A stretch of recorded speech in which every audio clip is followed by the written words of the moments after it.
මේ ලෝකේ මාර්ග දෙකක් තිබේ. එකක් නම් ලාභය, ප්‍රශංසාව සහ පිළිගැනීම සොයන මාර්ගයයි. අනෙක සාමය, හුදකලාව සහ සංසාර විමුක්තිය කරා යන මාර්ගයයි. බුදුරජාණන් වහන්සේ ඉගැන්වූයේ ද්‍රව්‍යමය ලාභ එක් මාර්ගයකට මඟ පාදයි, නිවන තවත් මාර්ගයකට මඟ පාදයි. ධම්මපදයේ 75 වන ගාථාව අපට මතක් කර දෙන්නේ බුදුරදුන්ගේ සැබෑ ශ්‍රාවකයෙකු ත්‍යාග, වාහන, පිරිකර, ප්‍රනීත දඩමස් සහිත දාන, දේශපාලන බලය සහ ගෞරවය ප්‍රිය නොකරන, නමුත් තම අධ්‍යාත්මික දියුණුව සහ අභ්‍යන්තර කෙලෙස් ප්‍රහාණය කිරීම මුල් කොට නිවන් මඟ අවබෝධ කර ගැනීම සඳහා නිරත වන්නෙකු වන බවයි. තිස්ස යනු එකල බුදුරදුන් දවස සැවැත් නුවර ධනවත් සිටු පවුලක තරුණ පුත්‍රයෙකි. කුඩා කල සිටම ඔහුට අග්‍ර ශ්‍රාවක වූ සැරියුත් මහරහතන් වහන්සේ මුණ ගැසුණි. ඒ උන්වහන්සේ එම සිටු ගෙදරට දානය සඳහා වඩින ලද අවස්ථාවන්හිදීය. සැරියුත් මහරහතන් වහන්සේගේ පාරිශුද්ධත්වයෙන් හා ප්‍රඥාවෙන් ආභාෂය ලැබූ එම පිරිමි ළමයා වයස 7 දී බුදු සසුනට ඇතුළත් වූ අතර සැරියුත් මහරහතන් වහන්සේගේ මඟ පෙන්වීම යටතේ සාමණේර උපසම්පදාව ලැබීය. තිස්ස කුඩා හිමියන් පැවිදි බිමට ඇතුළත් වූ දා පටන් උන්වහන්සේගේ බොහෝ ඥාතීන් සහ පවුලේ මිතුරන් තිස්ස හිමියන් බැලීමට ජේතවන ආරාමයට නිරන්තරයෙන්ම පැමිණියහ. එසේ පැමිණෙන විට නොයෙකුත් තෑගි භෝග සහ පූජා භාණ්ඩ ආදියද රැගෙන ආහ. නමුත් මේ කුඩා සාමණේර නමට මහත් කරදරයක්සේ දැනෙන්නට වූයේ නිවන් මඟට එය බාධාවක් වූ බැවිනි. මක් නිසාද ඔහු සංඝ සසුනට එකතු වූයේ ලාභ ප්‍රශංසාව සඳහා නොවූ බැවිනි. කුඩා සාමණේර නම සාමය, නිහඬතාවය සහ අභ්‍යන්තර විමුක්තියේ මාවත සෙවීය.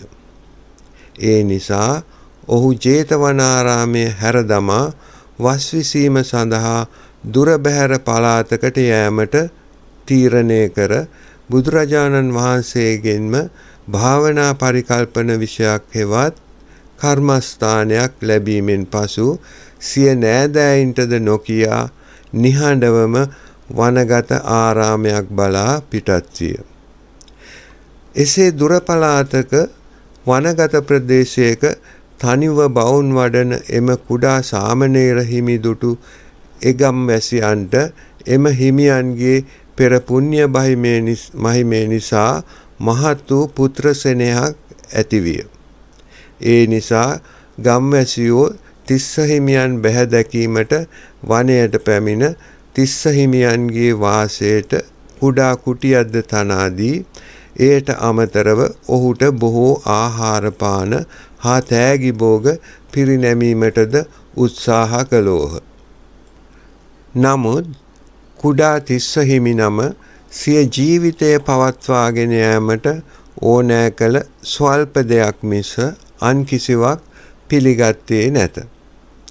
දිනපතා ගමට පිණ්ඩපාතය සඳහා වැඩි කුඩා තිස්ස හිමි නම ගම්වැසියන් දානය පාත්‍රයට දැමූ විට සුවපත් වේවා, දුකින් මිදෙත්වා යනු පමණක්ම කියා පෙරලා යයි. ඒ ඇර වෙනත් කිසිම ධර්මයක් දේශනා නොකරයි. ඔහු සිය මුළු කාලයම විදර්ශනාවට සම්පූර්ණයෙන්ම කැප කළ අතර වස් සාර මස අවසන් වීමට ආසන්න වන විටම අරහත් භාවයේද ලබා ගත්තේය. වස් කාලය අවසන් වූ පසු සැරියුත් හා මුගලන් මහරහතන් වහන්සේලා සහ තවත් ජ්‍යෙෂ්ඨ භික්ෂූන් වහන්සේලා කීප නමක් තම ශිෂ්‍ය තිස්ස හිමියන් බැලීමට එම කැලෑ ගම්මානයට ගියහ. එසේ පැමිණි අග්‍ර ශ්‍රාවකයන් වහන්සේලාට ගෞරව කිරීමට මුළු ගමම රැස් වූහ. එසේ රැස් වූ ඔවුන් සැරියුත් හිමියන්ගෙන් බණක් ඉල්ලා සිටියහ. නමුත් සැරියුත් හිමියන් මෙසේ පැවසීය. මගේ තිස්ස සාමණේරයන්ට ඔබලාට බණ දේශනාව කිරීමට ඉඩ දෙන්න. මේ ඇසූ ගම්වැසියෝ එයට විරෝධය දැක්වූහ. මක් නිසාද ඔවුන් කීවේ මෙම කුඩා හිමිනම කිසිවක් දන්නේ නැත. මෙම හිමිනම පවසන්නේ සුවපත් වෙත්වා දුකින් මිදෙත්වා යනු පමණක්මයි කියාය. එවිට සැරියුත් හිමි තිස්ස සාමණේර හිමි අමතා තිස්ස මොවුන්ට සුවපත් වෙන හැටි හා දුකෙන් මිදෙන හැටි විස්තර කර කියා දෙන්නයි කීහ. එසේ සැරියුත් හිමිගේ ඉල්ලීම පරිදි තිස්ස සාමණේර හිමි සැරියුත් හිමියන් සඳහා පැන වූ ධර්මාසනය වෙත ගොස් එහි වාඩි විය. එසේ ධර්ම දේශනාවට පිළිපන් තිස්ස සාමණේර හිමියන් නගරයෙන් බොහෝ දුර වාසය කරන නූගත් කැලෑ ගම්වැසියන්ට කිසිසේත්ම තේරුම් ගත නොහැකි ස්කන්ධ, ධාතු, ආයතන, බෝධිපාක්ෂික ධර්ම වැනි මහා ගැඹුරු ධර්මයන් සිය දේශනාවෙන් කියන්නට ගියේ නැත. ඒ වෙනුවට ඔහු සුවපත් වෙත්වා දුකින් මිදෙත්වා යන්නේ සැබෑ ධර්මාර්ථය එම ගම්වාසීන්ට හෙළි කළේය. එනම් සුවපත් වීමේ සතුට ඇතිවන්නේ අප මෙලව පවත්නා සියලු දේවල සැබෑ ස්වභාවය තේරුම් ගන්නා විටය.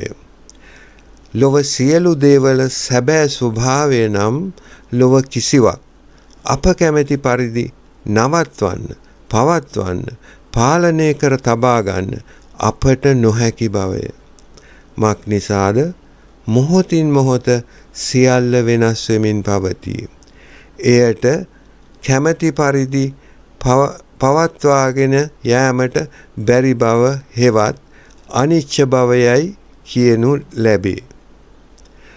දුක්ඛ හෙවත් දුක ඇතිවීමට හේතුව නම් එම මොහොතින් මොහොත වෙනස් වන දේවල් වලට වෙනස් වීමට ඉඩ නොදී ඒවා තදින් අල්ලාගෙන එම දේවල් ග්‍රහණය කර අපට කැමැති පරිදි තබා ගැනීමට දුක් මහන්සි වීමයි. ඒවා මගේ ලෙස ගැනීමයි. අනත්ත යනු කිසිවක් පාලනය කිරීමට හෝ මගේ ලෙස අත්පත් කර ගැනීමට තැත් කිරීම නිරර්ථක කාර්යයක් බව තේරුම්ගෙන ඒවා මගේ යයි අල්ලා ගැනීමට ගොස් ඇති කරගන්නා වූ දුකින් නිදහස් වීමයි. අපි දුක් විඳින්නේ ඇයි? අපි දුක් විඳින්නේ අපිට පාලනය කළ නොහැකි දේ පාලනය කිරීමට අපි උත්සාහ කරන නිසාය. එසේ කිරීමෙන් අපි අස්ථායී දේ ස්ථාවරව පවතිනු ඇතැයි අපේක්ෂා කරන නිසාය. නමුත් අපි අපගේ ග්‍රහණය ලිහිල් කළ විට ඇලී සිටීමෙන් හෝ ප්‍රතිරෝධය දැක්වීමෙන් තොරව එම දේවල් වලට පැවතීමට ඉඩ දෙන විට ඒවා කෙරෙහි ඇති තණ්හාව නැති වී යයි. අපේ හදවත සිසිල් වේ. සැනසෙල්ල ඇතිවේ. නිවීමේ නිදහස පෙනේ. එය තමා දුකින් මිදීම හා සුවපත් වීම. ගම්වැසියන් මෙයට නිශ්චලව සවන් දුන්හ. වරක් සරල ප්‍රාර්ථනාවක් ලෙස පෙනෙනු සුවපත් වෙත්වා දුකින් මිදෙත්වා යන්න ප්‍රඥාවට දොරටුවක් බවට පත්විය. ඔවුන්ගේ හදවත් තුල අවබෝධය දිගහැරෙන විට බොහෝ දෙනෙකුට ඔවුන්ගේ දුක් වේදනාවන් තුනීවන මඟ පෙනුනි. මේ අවස්ථාවේදී බුදුරජාණන් වහන්සේද එම ස්ථානයට වැඩිසේක.